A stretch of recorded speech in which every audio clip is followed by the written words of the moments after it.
นี้เราทำงานหลายพระยกพระบุญเรื่องในวันวิสาขบูชาเป็นที่สั่งแบบว่าเป็นวันคล้ายวันที่พระสัมมาสัมพุทธเจ้าของเราประสูติตรัสรู้และปรินิพพานตามที่เราได้รู้ได้เข้าใจนั้นทุกปีเราก็มาทำบุญอย่างนี้มาบรรจบก็เราครบรอบถึงปีหนึ่งก็มีครั้งหนึ่งที่เราได้มาครบด้วยไหว้พระรับศีลถวายทานและมาเพลมาทำเพื่อให้เกิดอานิสงส์และพระเจ้าทรงแสดงอานิสงส์ในการมาทำนั้นไว้ว่าได้ทำในสิ่งที่ไม่เคยฟังสิ่งใดที่ได้ฟังแล้วอยากให้เข้าใจชัดอยากเข้าใจสิ่งนั้นชัดเจนขึ้นมาเอาความสงสัยในจิตในใจขึ้นมาได้จิตใจของบุคคลนั้นย่อมสงสัยและทำความเห็นของตนให้ตรงก็คือเป็นสมาธิที่เกิดขึ้นเห็นว่าทำบุญได้บุญทำบาปได้บาปคือมีคืออานิสงส์ในการมาทำแบบนี้ที่เราสร้างกันเป็นหลักท้ายวันพระสัมมาสัมพุทธเจ้าทรงประสูติการประสูติของพระมหาสัตว์คือผู้ที่การบำเพ็ญเป็นพระสัมมาสัมพุทธเจ้านั้นบำเพ็ญบุญกุศลบารมี30 ทัศยืดยาวนาน4 อาสงไขยยิ่งด้วยแสงกับ4 อาสงไขยอาสงไขยหนึ่งก็คือสังกัยะก็คือการนับอาสงไขยก็คือนับไม่ได้นะว่ามันยืดยาวขนาดไหนเนี่ยสังกัยะเป็นเครื่องนับ1 นับ 2 นับ 3 นับ 4 นับ 5นี่สังกัยะคือนับได้แต่อักสงสัยเป็นสิ่งที่นับไม่ได้ว่ามันนานกันไหนพระสัมมาสัมพุทธเจ้าของเราประเภทบารมี30 ทัศมา4 อาสงไขยยิ่งด้วยเช่นกับตัวที่จะองค์กับนะบารมีของพระองค์ได้เต็มคือศีลเนกขมัตปัญญาวิริยะขันติสัจจะอธิษฐานเมตตากรุณาเมตตาอุเบกขาคือบารมี10และเป็นอุปบารมีอีก10และปรมัตถบารมีอีก10รวมเป็น30 ครับที่เราได้ปฏิเทศมหาเจ้าแม่คือบารมี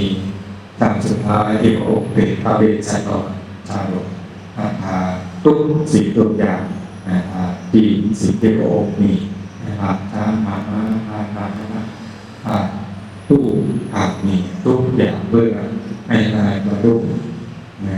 เป็นอย่างบารมีให้เต็มสมบูรณ์นั่นเองสุดท้ายพระองค์ได้มาประสูติในวันเป็นก่อนพุทธศักราชก่อนพุทธศักราช80 ปีและนับไปอีก45 พรรษาที่พระองค์ได้ดำรงและจดอยู่ปีนี่คือวันที่พระองค์ประสูติแม้แต่ครั้งที่พระองค์ประสูตินั้นมีดาบทคือเทวปิฎกบทมาดูลักษณะของพระองค์ครบถ้วนอาการ32เทวปิฎกบทนั้นก็ได้กล่าวแม้แต่พระเจ้าคือโบราณสมเด็จพระบิดาก็กล่าวพระกุมารที่เกิดในวันนั้นเห็นลักษณะแล้วเทวีดาบทก็ร้องไห้เพราะว่าเป็นบุคคลสูงสุดในโลกที่เกิดมาเป็นมหาบุรุษที่เกิดขึ้นครบ32ครบมหาบุรุษคือพร้อมด้วยอายุพยัญชนะพระองค์ประสูติมาเป็นร้องไห้เพราะว่าอยากไม่ทันที่จะโปร่งใจประสูติและจะได้มาฟังพระธรรมคำสั่งสอนของพระองค์คือในครั้งสุดท้ายก็กราบ ลูกฝากหลานไว้ให้มาฟังธรรมของพระองค์ฟังธรรมของพระสัมมาสัมพุทธเจ้าหลังจากที่พระองค์ได้ตรัสรู้แล้วมีสาวกที่เป็นหลักของเดวิดได้มาฟังธรรมนี้เป็นต้นแค่เมื่อพระองค์ได้อยู่ของเงินเติบโตได้เกิดภายในการของชีวิตของปรมาลาโลกและพ่อปู่และเสด็จมาคนนั้นจะทำคืออริยสัจสี่คือทุกสมุทัยนี้โลกมรรคองค์โลกทางอยู่6 ปีพระองค์ได้เราเป็นทางด้านจิตใจได้ตรัสรู้อนุตตรสัมมาสัมโพธิญาณในวันเพ็ญเดือน6นี้เช่นเดียวกันจากที่พระองค์ได้ตรัสรู้แล้วพระองค์ก็มาทบทวนพระธรรมคำสั่งสอนของพระตรัสรู้มันลึกซึ้งมากมายยากที่คนธรรมดาจะสามารถบรรลุจะเป็นจะฟังได้เข้าใจได้องค์พระพระไตรมีผมที่เก่าเมื่อปีที่ผมมาจารุกานั่นแหละมาอาราธนาพระองค์ให้แสดงธรรมว่าสัตว์ที่มีกิเลสน้อยกิเลสเบาบางก็ยังมีอยู่ที่ได้บำเพ็ญบารมีใกล้จะเกิดแล้วก็ยังมีอยู่ในที่ผมได้มาพัฒนาเปรียบเหมือนบัวสีเหลามันบัวบนน้ำเบื่อบัวอยู่ใต้น้ำบัว2-3 วันจากบนน้ำและบัวที่อยู่ใต้บนต้นในพระองค์เองพระองค์ได้มาพัฒนาให้พระองค์ได้แสดงพระธรรมในศาสนาองค์ก็แสดงพระธรรมประกอบและสูตรให้แก่พระจักรพระกิจและได้ดวงตาเดชธรรมคือเป็นไปตามเวลาที่พระองค์ได้ตรัสรู้เป็นพระสัมมาสัมพุทธเจ้าเข้าถึงเป็น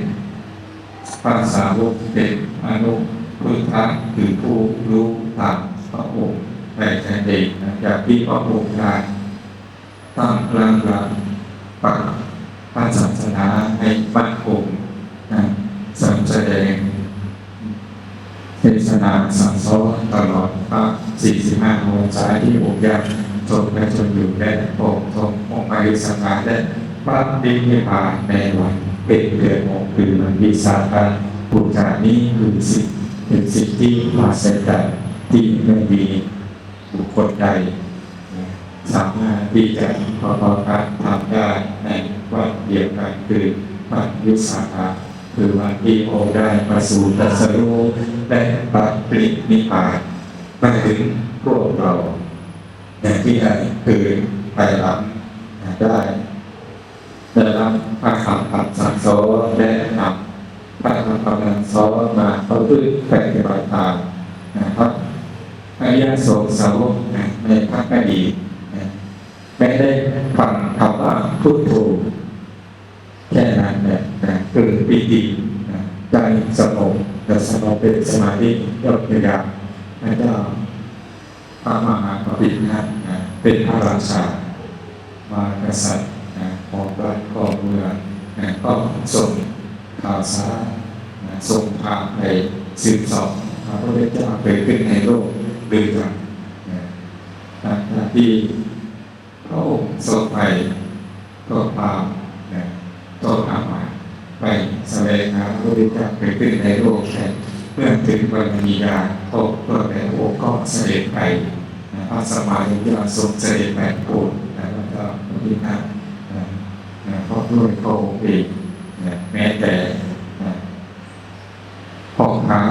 ที่นำข่าวสารมาบอกว่าพระพุทธเจ้าเกิดขึ้นแล้วทำเกิดขึ้นแล้วพระสงฆ์เกิดขึ้นแล้วองค์ก็บูชาทำที่พ่อค้าเอาบอกนั้น300,000มาภายหน้าพระพุทธเจ้าเกิดขึ้นในโลกพระธรรมเกิดขึ้นอีก300,000มานั้นพระสงฆ์เกิดขึ้นในโลกอีก300,000มานั้นก็องค์ก็ออกบวชพระสัมมาสัมพุทธเจ้าและได้ตรัสรู้ธรรมออกพระสัมมาสัมพุทธเจ้าแบบนี้เป็นต้นมาจากนั้นที่เราได้บำเพ็ญบุญกุศลมาตั้งแต่อดีตจนถึงปัจจุบันนี้ แต่ที่เราเล่นได้ก็ดีเล่นไม่ได้ก็ดีในปัจจุบันที่เราเกิดมาบนโลกนี้ก็เพื่อให้ได้เข้าถึงพระธรรมคำสั่งสอนขององค์สมเด็จพระสัมมาสัมพุทธเจ้าที่เราเกิดมาบนโลกนี้ก็รู้วันเกิดของเราว่าเกิดวันนั้นวันนี้ก็คือเชื่อตามพ่อแม่ของเราที่บอกว่าเราเกิดในวันที่นั้นวันที่นี้คือเชื่อตามพ่อแม่ที่ได้บอกนั้นเป็นที่เราเชื่อพระธรรมคำสั่งสอนขององค์สมเด็จพระสัมมาสัมพุทธเจ้าก็เช่นเดียวกันคือเชื่อว่าพระพุทธเจ้าทรงตรัสรู้จริงซึ่งพวกนี้สี่ก็คือทุกข์สมุทัยนิโรธมรรคและพระองค์ทำพระธรรมคำสั่งสอนนั้นมาเปิดด้วยให้แด่เราฟังและเรานำไปประพฤติปฏิบัติคืออันแรกก็คือเชื่อตามที่พระองค์ทรงได้เปิดเผยและได้ทำพระธรรมคำสอนของพระองค์นั้นมาแสดงแด่พระสงฆ์และพระสงฆ์ได้ประพฤติปฏิบัติตามและทำพระธรรมคำสอนนั้นมาแสดงมาชี้แจงให้เราฟังเราเชื่อตามนั้นแล้วก็เราก็ปฏิบัติตามและในปฏิบัติเราก็ได้รับความสุขและเป็นภูมินิสัยเป็นแก่ใจไปพบในชาติต่อไปนาดีที่เราได้ให้ทานก็ดีรักษาก็ดีรักษาศีลก็ดีเจริญสมาธิก็ดีเพื่อให้เข้าถึงธรรมคือเป็นอนุพุทธะคือเป็นผู้รู้ตามองค์สมเด็จพระสัมมาสัมพุทธเจ้าพระพุทธเจ้านั้นเป็นพุทโธ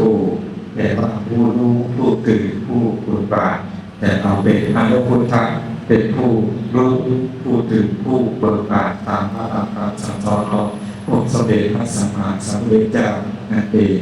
ให้พระองค์รับขันปรินิพพานไปแล้วพระองค์ก็แสดงพระธรรมคำสั่งสอนไว้ให้เราวางพระธรรมวินัยให้เราเป็นตัวแทนของพระองค์และทุกคนนั้นนำไปประพฤติปฏิบัติได้รับผลในปฏิบัติได้เข้าถึงมรรคผลนิพพานได้เช่นเดียวกันเพราะฉะนั้นที่เราได้ให้ทานก็ดีรักษาศีลก็ดีเจริญสมาธิก็ดีโดยเฉพาะการเจริญสมาธินั้นทานเป็นเบื้องต้นที่เราได้รู้จักบุญรู้จักกุศลเพราะเราได้ให้ทานเราพัฒนาจิตใจของเราพัฒนาตัวเราเป็นใครเป็นการรักษาศีล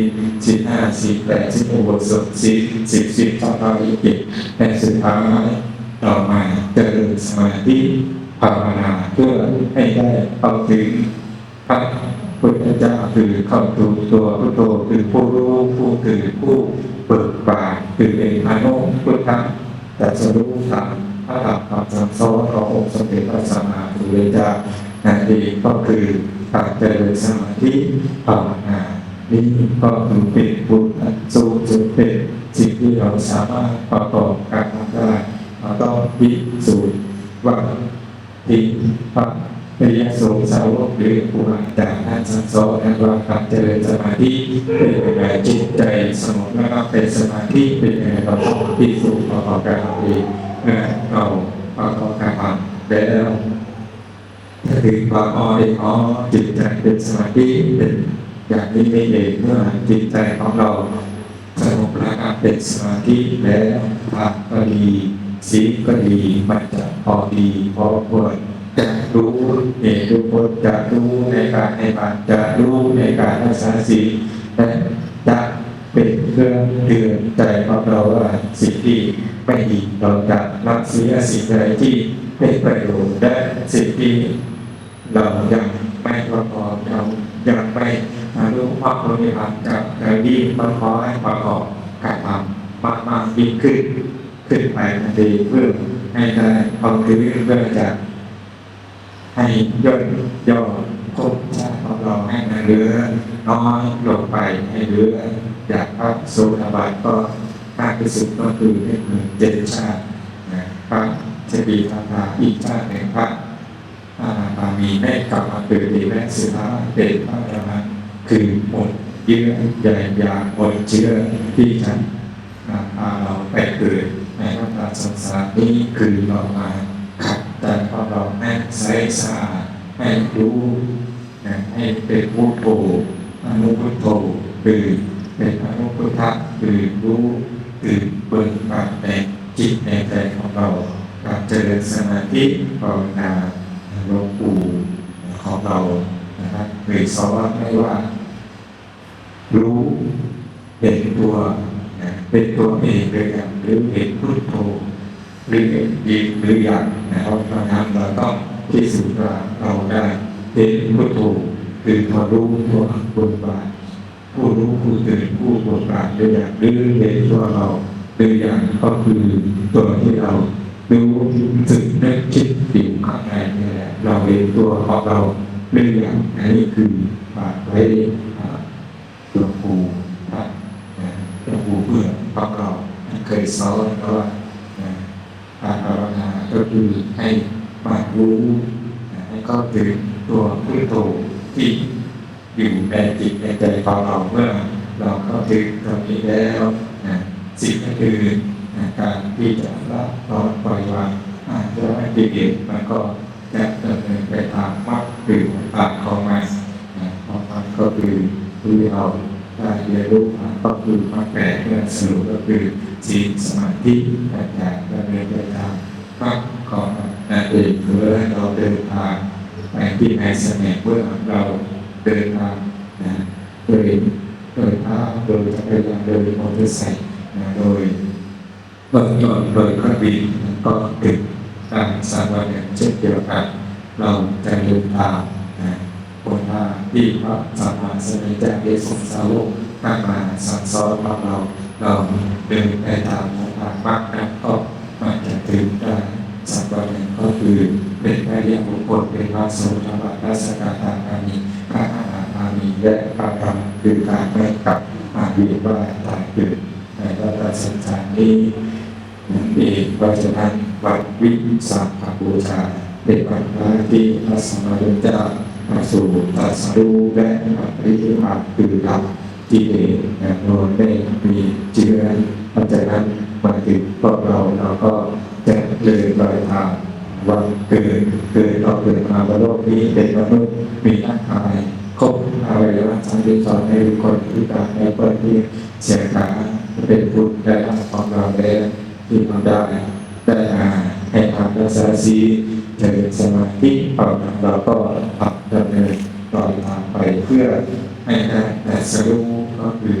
เป็นที่พระสมานญาณจะสรู้คือรู้ตามพระธรรมคำสั่งสอนขององค์สมเด็จพระสัมมาสัมพุทธเจ้าในสุดท้ายก็คือจิตเราตายไปได้ไม่เชื้อชาติเกิดที่เราเกิดมาบนโลกนี้ได้พบพุทธศาสนาคือเราตายไปกับศีลกับธรรมตายไปกับมรรคผลนิพพานนั่นเองเพราะฉะนั้นก็